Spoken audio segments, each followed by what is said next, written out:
મારી ચેનલ આજે શું બનાવુંમાં હું તમારા બધાનું ખૂબ જ સ્વાગત કરું છું। આજે આપણે ગુજરાતની ટ્રેડિશનલ વાનગી એવો દૂધપાક બનાવશું અને દૂધપાક સાથે ખાવાની મજા આવે તેવી પૂરી અને સાથે બટાકાનું શાક બનાવશું, એ પણ લસણ, ડુંગળી, આદુનો ઉપયોગ કર્યા વગર।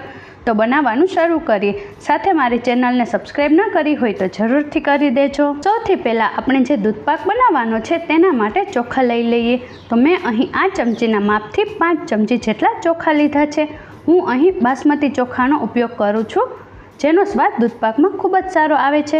તમારે જો બાસમતી ચોખાનો ઉપયોગ ન કરવો હોય તો તમે કોઈ પણ ચોખા લઈ શકો છો। હવે ચોખાને 2-3 વાર પાણીથી સારી રીતે ધોઈ લઈએ। તો તમે જોઈ શકો છો કે ચોખા પાણીથી સારી રીતે ધોવાઈ ગયા છે। હવે ચોખાની અંદર પાણી ઉમેરીને 10 મિનિટ જેટલા ચોખા પલળવા દેશું। હવે જ્યાં સુધી ચોખા પલળે છે ત્યાં સુધી આપણે શાક બનાવવા માટે બટાકા બાફી લઈએ। તો મેં અહીં 2 મોટી સાઇઝના બટાકા લીધા છે, તેના ટુકડા કરીને કુકરમાં એડ કરી દેશું। હવે બાફવામાં મીઠું એડ કરી દેશું અને કુકરનું ઢાંકણ બંધ કરીને કુકરની 3 સીટી કરી લેવાની છે। જ્યાં સુધી બટાકા બફાય છે ત્યાં સુધીમાં આપણે પૂરી બનાવવાનો લોટ બાંધી લઈએ। તો મેં અહીં એક બાઉલમાં 2 વાટકા જેટલો ઘઉંનો લોટ લીધો છે। હવે લોટમાં 1 ચમચી હળદર, 1 ચમચી ધાણા જીરું પાવડર, ચપટી હિંગ, સ્વાદ પ્રમાણે મીઠું, મોણ માટે 1 પાવડર જેટલું તેલ ઉમેરશું। હવે થોડું પાણી ઉમેરીને લોટ બાંધી લઈએ। આપણે લોટને વધારે ઢીલો પણ નથી બાંધવાનો અને વધારે કઠણ પણ નથી બાંધવાનો, મીડિયમ લોટ બાંધવાનો છે। જો ઢીલો લોટ બાંધશો તો પૂરી તળ્યા પછી તેલવાળી વધારે લાગશે અને જો કઠણ લોટ બાંધશો તો પૂરી ચોવડ થઈ જશે। આપણે જે રોટલી બનાવવા માટે લોટ બાંધી છે તેનાથી થોડો એવો કઠણ લોટ રાખશું।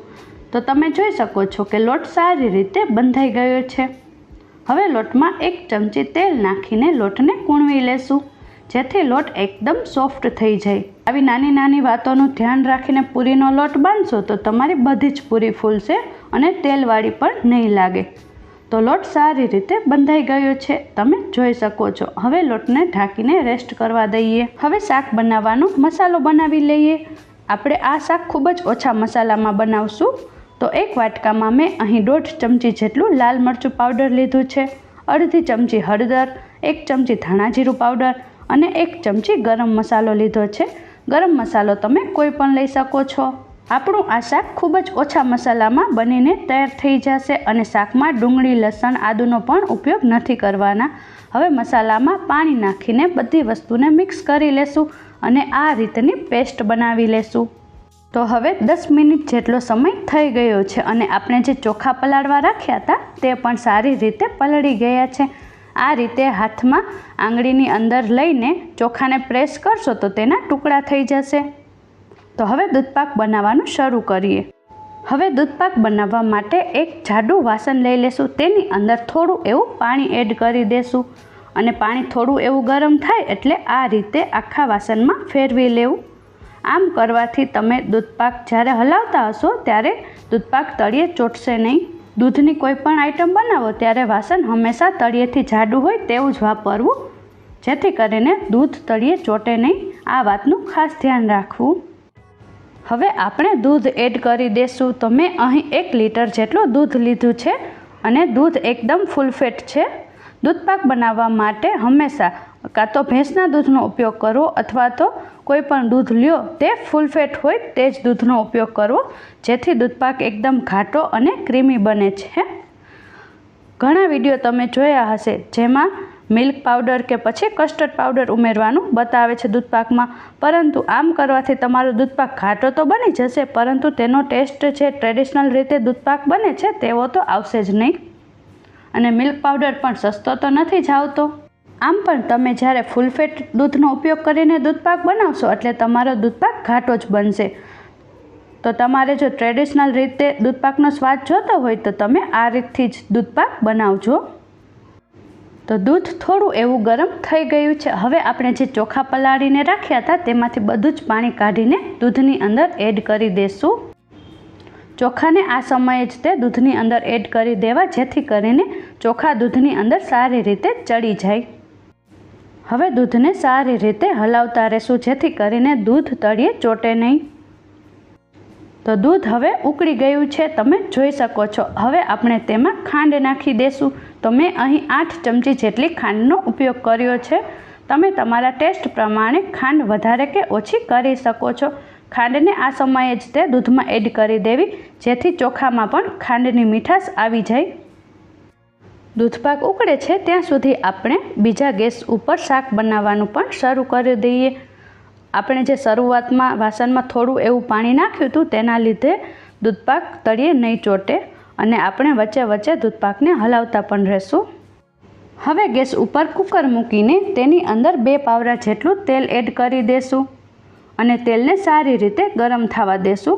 તો તેલ સારી રીતે ગરમ થઈ ગયું છે. હવે આપણે તેમાં મરચાં તળી લેશું. તો મરચાંને આ રીતે વચ્ચેથી કાપો પાડી દેશું અને પછી તેલમાં એડ કરી દેશું અને મરચાંને બધી બાજુથી ફેરવીને તળી લેવાના છે. વચ્ચે વચ્ચે આપણે દૂધપાકને પણ હલાવતા રહેશું. તો મરચાં એક બાજુથી તળાઈ ગયા છે. હવે મરચાંને ફેરવીને બીજી બાજુ પણ તળી લેશું. આ રીતે મરચાં તળીને થાળીમાં મૂકશો તો તમારી થાળીનો સ્વાદ વધારી દેશે અને બધા ગુજરાતીઓને મરચાં તો ખૂબ જ ભાવતા જ હોય છે. તો હવે બધા જ મરચાં સારી રીતે તળાઈ ગયા છે. તો એક ચીપિયાની મદદથી મરચાંને બહાર કાઢી લેશું. તમે જોઈ શકો છો કે બધા જ મરચાં સારી રીતે તળાઈ ગયા છે. હવે મરચાંમાં ઉપરથી થોડું એવું મીઠું નાખી દેશું. તેલ હજુ ગરમ જ છે, તો શાકનો વઘાર કરી લઈએ. તો હું અહીં વઘારમાં એક બાદિયાનો ઉપયોગ કરું છું. બાદિયાને ચકરી ફૂલ પણ કહેવામાં આવે છે. તો તમે તમને ભાવતા કોઈ પણ ગરમ મસાલા વઘાર માટે લઈ શકો છો. હવે તેલમાં અડધી ચમચી મેથી દાણા નાખશું. બટાકાના શાકમાં મેથીનો ટેસ્ટ ખૂબ જ સરસ આવે છે, તેથી વઘારમાં જરૂરથી એડ કરજો. હવે અડધી ચમચી રાઈ નાખશું. રાઈને સારી રીતે ફૂટવા દેશું. તો રાઈ સારી રીતે ફૂટી ગઈ છે. હવે અડધી ચમચી જીરું, અડધી ચમચી હિંગ નાખશું વઘારમાં અને 8 થી 10 જેટલા મીઠા લીમડાના પાન નાખશું. હવે આપણે જે મસાલાની પેસ્ટ બનાવીને રાખી હતી તે એડ કરી દેશું અને ગેસની ફ્લેમ એકદમ ધીમી કરી નાખશું અને મસાલાને તેલમાં સાતળી લેશું. ગેસની ફ્લેમ ધીમી કરી નાખવી, જેથી કરીને મસાલા બળે નહીં. તો હવે થોડું એવું પાણી નાખી દેશું. પાણી નાખીને એકવાર સારી રીતે હલાવી લેશું. તો જ્યાં સુધી મસાલામાંથી તેલ છૂટું ન પડવા માંડે ત્યાં સુધી હલાવતા રહેશું. તો તમે જોઈ શકો છો કે મસાલામાંથી તેલ છૂટું પડવા લાગ્યું છે. તો હવે ટમેટાની પેસ્ટ ઉમેરશું.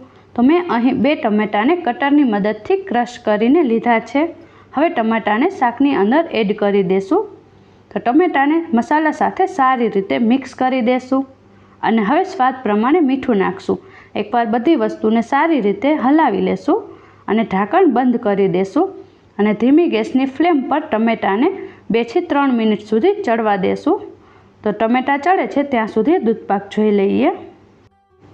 તો આપણે દૂધપાકને વચ્ચે વચ્ચે હલાવવાનું ચાલુ રાખ્યું હતું અને આપણે જેટલું દૂધ મૂક્યું હતું તે પણ બળી ગયું છે અને દૂધનું પ્રમાણ ઓછું થઈ ગયું છે. હવે આપણે જે ચોખા અંદર એડ કર્યા હતા તે જોઈ લઈએ કે ચોખા ચડ્યા છે કે નહીં. તો તમે જોઈ શકો છો કે ચોખા હાથમાં સારી રીતે મેશ થઈ જાય છે. તો આપણો દૂધપાક હવે બની ગયો છે. તો હવે અડધી ચમચી જેટલો એલચી પાવડર ઉમેરી દેશું અને એકવાર સારી રીતે મિક્સ કરી લેશું.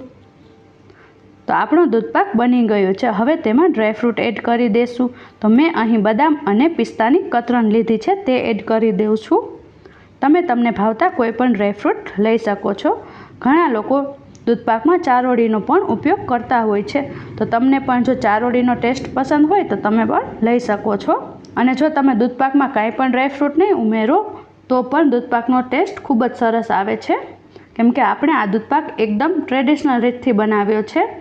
તો ફક્ત દૂધપાકનો ટેસ્ટ પણ ખૂબ જ સરસ જ હોય છે. તો દૂધપાક બની ગયો છે. હવે દૂધપાકને ઠંડો થવા દઈએ. તો હવે શાક જોઈ લઈએ. તો તમે જોઈ શકો છો કે ટમેટાં સારી રીતે ચડી ગયા છે. હવે આપણે જે બટાકા બાફીને રાખ્યા હતા તે લઈ લઈએ અને આ રીતે હાથની મદદથી જ ભાંગીને બટેકાને શાકમાં એડ કરી દઈશું.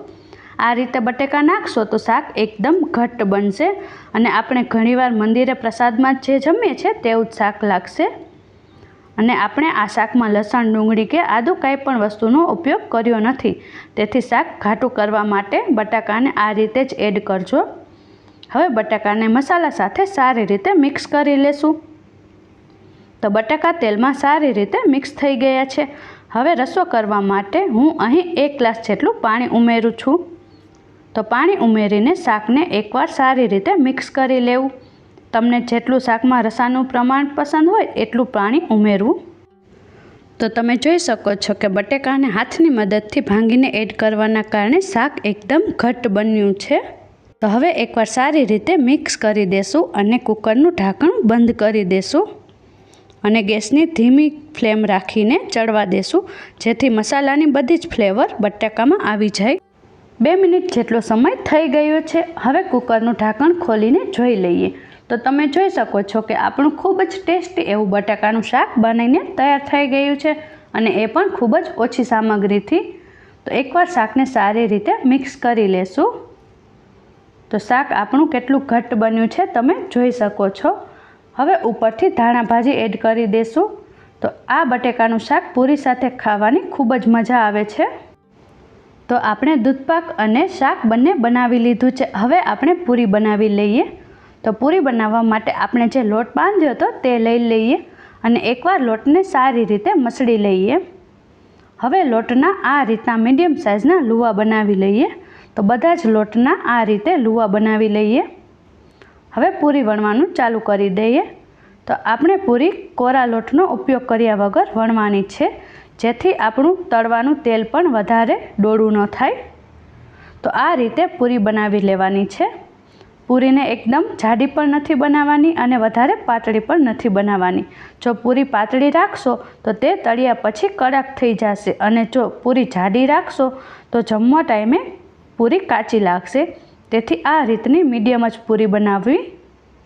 તો આપણે બધી જ પૂરીને આ રીતે વણીને તૈયાર કરી લેશું, અથવા તો તમે વણતા વણતા તળવાનું પણ ચાલુ રાખી શકો છો. 2-3 પૂરી વણીને સાથે સાથે તળતું રહેવું. તો હું અહીં એક આડે જ તે બધી પૂરી વણી લઉં છું. તો આપણી બધી જ પૂરી વણાઈ ગઈ છે. હવે તેને તળી લેશું. તો તેલ સારી રીતે ગરમ થઈ ગયું છે. તો મેં આ રીતના ચોખાના પાપડ લીધા છે. તો પહેલાં તેને તળી લઈએ. તો તેલ સારી રીતે ગરમ થઈ ગયું છે. હવે તેની અંદર પાપડ એડ કરી દેશું અને બધા જ પાપડને સારી રીતે તળી લેશું. ચોખાના પાપડનો ટેસ્ટ જમવામાં ખૂબ જ સરસ આવે છે અને દૂધપાક ને પૂરીને આ બધી વસ્તુ બનાવીએ ત્યારે પાપડ વગર તો ચાલે જ નહીં. તો બધા જ પાપડ સારી રીતે તળી લેશું. તો આપણા બધા જ પાપડ તળાઈ ગયા છે. હવે પૂરી તળી લેશું. તો કડાઈની સાઇઝ પ્રમાણે પૂરી એડ કરવી. વધારે પૂરી નાખીને તળશો તો પૂરી ફૂલશે નહીં. તો તમે જોઈ શકો છો કે પૂરીને સારી રીતે તળવા માટે એડ કરી દીધી છે અને બંને બાજુથી ફેરવીને પૂરીને તળી લેશું. તો તમે જોઈ શકો છો કે પૂરી તળાઈ ગઈ છે અને એકદમ ફૂલી પણ ગઈ છે. આ પ્રોસેસથી તમે પૂરી બનાવશો તો તમારી બધી જ પૂરી ફૂલશે અને તેલવાળી પણ નહીં લાગે. તો બધી જ પૂરીને આ રીતે તેલમાં તળી લેશું.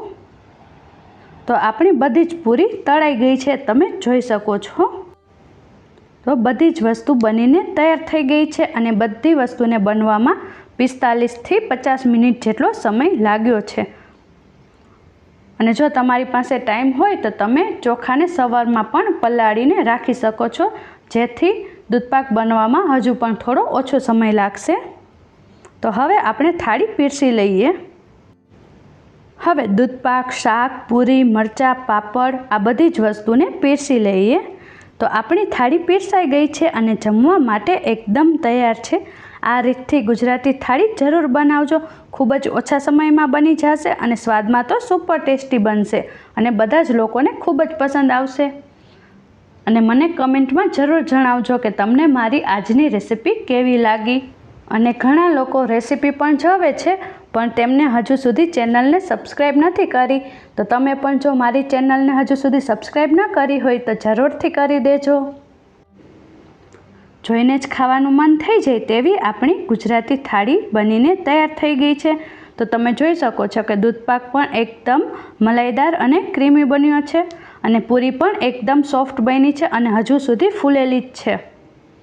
તો આ રીતથી એકવાર તમે પણ જરૂરથી ટ્રાય કરજો અને મને કમેન્ટ સેક્શનમાં જરૂરથી જણાવજો કે તમને મારી રેસીપી કેવી લાગી. મારી આજની રેસીપી જો તમને પસંદ આવી હોય તો મારા વિડીયોઝને લાઈક અને શેર જરૂરથી કરજો અને જો મારી ચેનલને હજુ સુધી સબસ્ક્રાઇબ ન કરી હોય તો જરૂરથી કરી દેજો. ફરી મળીશું એક નવી જ રેસીપી સાથે. આવજો.